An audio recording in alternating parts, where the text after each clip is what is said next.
Hello, my name is Julie Wall. I am a certified academic language therapist and a dyslexia therapist. Today we are going to talk about multisensory grammar. Multisensory grammar is a teaching method developed by Neuhaus Education Center. It's designed to help students, particularly those with learning differences like dyslexia, understand and use grammar by engaging multiple senses: visual, auditory, kinesthetic, and tactile. Instead of just memorizing rules from a book, students learn by seeing, hearing, and physically interacting with the concepts. Today, we will learn how to teach using this multisensory grammar approach, starting with basic concepts and building upon these to eventually implement challenging critical thinking activities. The first step to multisensory grammar is to introduce the different parts of speech.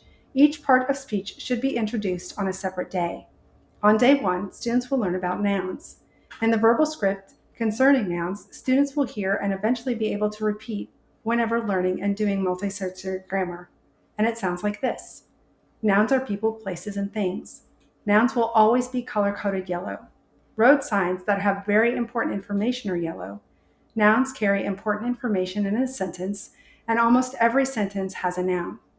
Once you've introduced nouns and gone over the script, write these three headers on the whiteboard: people, places, and things. Students generate nouns for each category to practice the concept.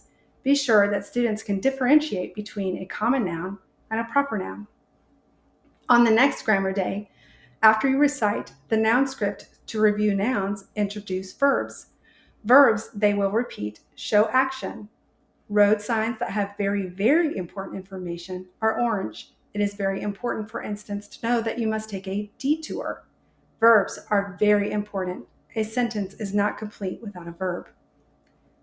Next, list action words on the board to review the concepts.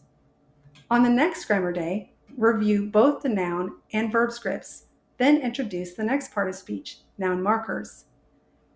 Here's the noun marker script. Noun markers are color-coded red because they warn us that a noun is coming. There are only 3 noun markers in the English language: a, and the.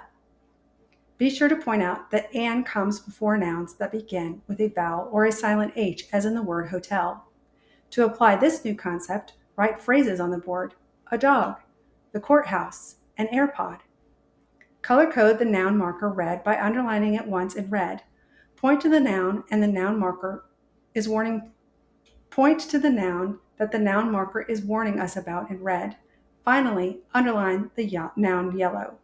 At this point, you have taught students enough parts of speech that you can begin to really play and build upon their background knowledge. Let's have some fun with 3 hands-on activities. Every student in the class should be given a grammar kit that includes colored pencils, a pencil, and color coding manipulators. Be sure students have 2 manipulators of each color. Whenever you begin to apply a new grammar concept, ask students to get out their grammar kits. The first hands-on activity is the most basic. Ask students to put their color manipulators at the top of their desk. Write a word on the board. Repeat the word as a class. Students should then pull down the color that properly identifies the word's part of speech. The second hands-on activity is a bit more difficult. Write a sentence on the board. Recite the sentence together as a class. For example, the cat sat. Students pull down the squares that create a color code pattern that matches the parts of speech in the sentence. In this case, students will pull 1 red square, 1 yellow square, and 1 orange square or manipulator. After students have been given time to build their color patterns, ask, what color is the? Red. What color is cat? Yellow. What color is sat? Orange. The final hands-on activity is the most challenging. Write a pattern on the board. For example, red, yellow, orange, red, yellow. Ask students to write a sentence on an individual whiteboard that matches the color pattern. Be sure to ask them to color code their sentence. After giving students time to create sentences that match the pattern, ask for a volunteer to share their sentence with the class. Repeat the shared sentences as a class. Ask if everyone agrees that the pattern of the created sentences match the pattern on the board. This final activity is an exciting way for students to apply what they have learned and engage their critical thinking skills. As you introduce new concepts with new parts of speech, sentences get more complex. Students will learn that adjectives are blue, prepositions are green, and adverbs are purple, for example. Here is a more complicated sentence. The important acceptance letter arrived today with the regular mail. It would be color-coded like this. You will also teach students to underline the complete subject once, underline the complete predicate twice, and draw a line between the subject and the predicate. Essentially, Neuhaus multisensory grammar makes learning grammar an active and interactive process rather than a passive one.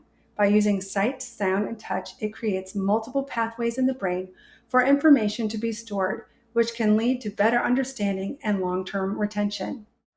You can purchase a copy of Neuhaus's multisensory grammar curriculum online at the linked website. The curriculum is linked in the description box. Thank you so much for watching. Bye.